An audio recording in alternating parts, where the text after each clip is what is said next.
Welcome, dear listener. Close your eyes and let this old story carry you far away. This is a tale of kindness, magic, and a love that changed destiny. One very hot day, a young prince, or Raja as they are called in India, had been hunting all the morning in the jungle and by noon had lost sight of his attendants. So he sat down under a tree to rest and to eat some cakes which his mother had given him. When he broke the first one, he found an ant in it.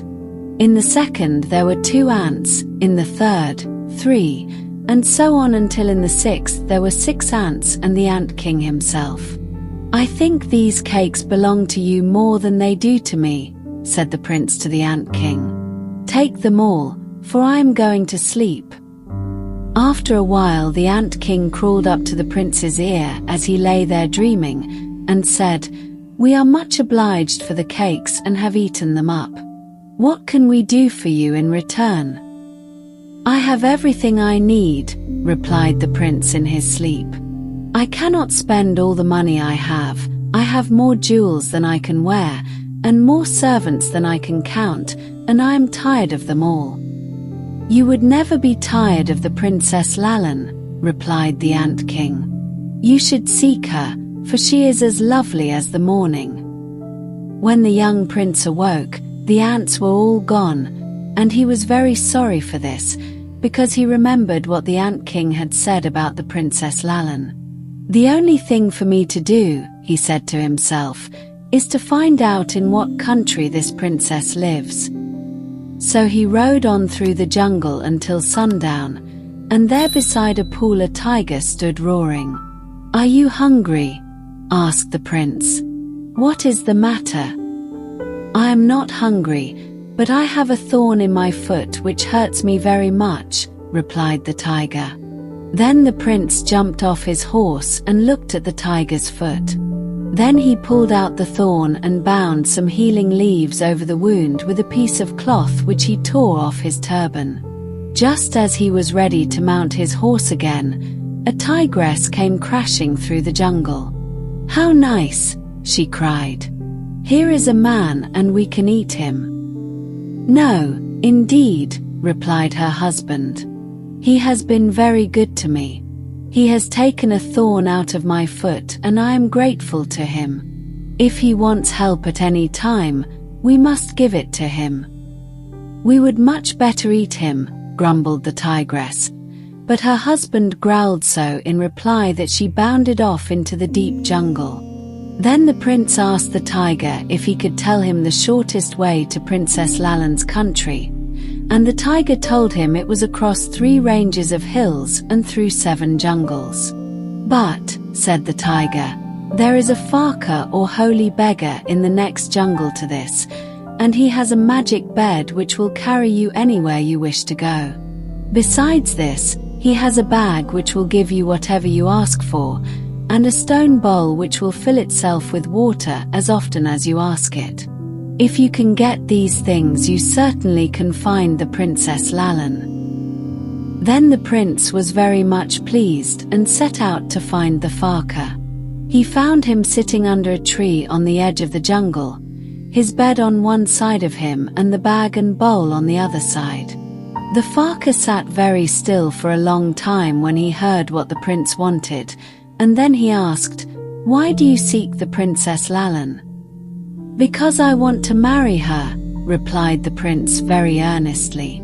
"Look into my eyes while I hold your hands," said the Farka, and as the prince did so, he saw that he was one who could be trusted. Then the Farka agreed to lend him the things and to take care of his horse until the prince came back.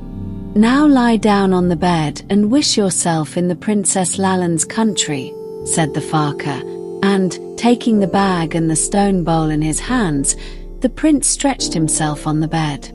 Then the prince said, "Take me to Princess Lalan's country," and no sooner had he spoken than off he went, over the 7 jungles and over the 3 ranges of hills, and in less than a minute he was set down within the borders of the kingdom where the Princess Lalan lived. The name of the princess's father was Afzal, and he was the king or Raja of that country. So many princes had sought his daughter in marriage that he was tired of saying no to them. Then he tried the plan of giving them impossible tasks to do and so getting rid of them in that way, but still they kept coming, and at last Raja Afzal concluded to keep foreigners out of his kingdom altogether. So he issued an edict that no one was to give a night's lodging to a stranger.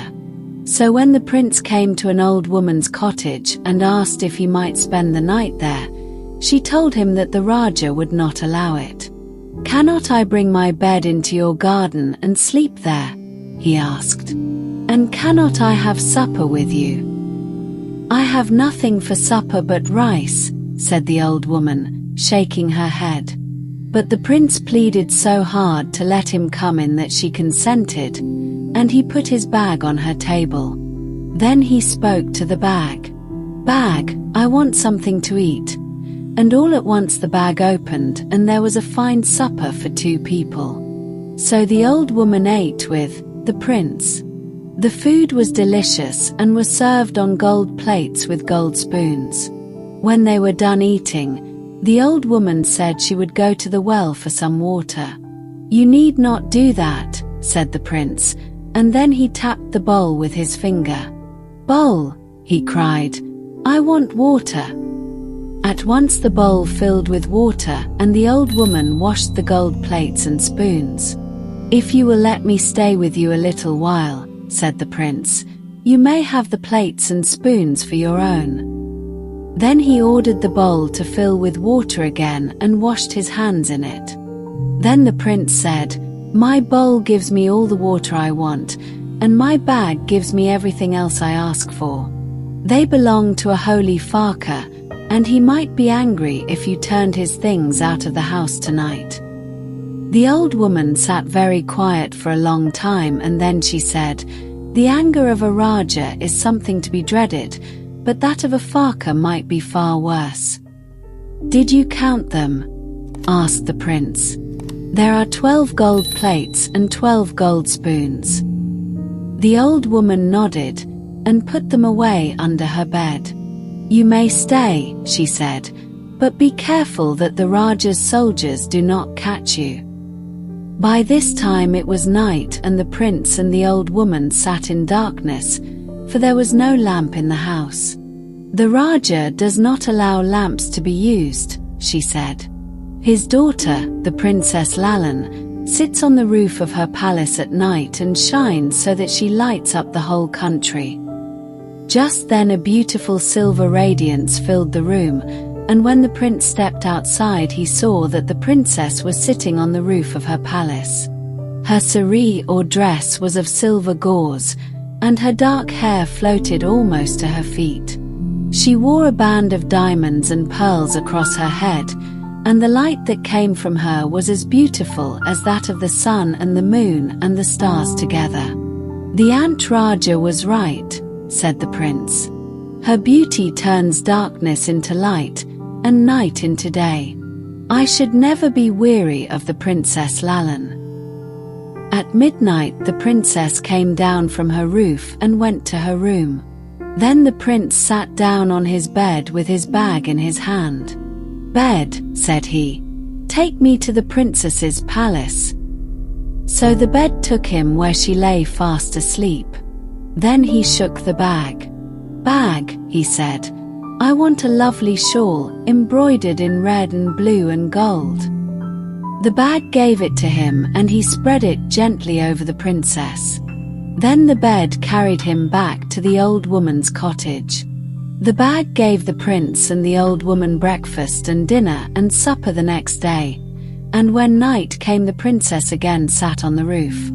This time her saree was of white silk covered with diamond butterflies, and she shone more gloriously than before. At midnight the princess went to her room again, and then the prince told his bed to take him again to the palace. He said to his bag, "Bag, I want a very beautiful ring." The bag gave him a ring set with rubies, which he slipped on the princess's hand as she lay asleep, and then when she woke the prince told her who he was. When the princess saw what a noble, handsome young man he was, and heard that he was the son of a great Raja, and that he was the one who had brought her the magnificent shawl the night before, she fell in love with him and said she would tell her father and mother that she wanted him for her husband. Then the prince went back to the old woman's cottage.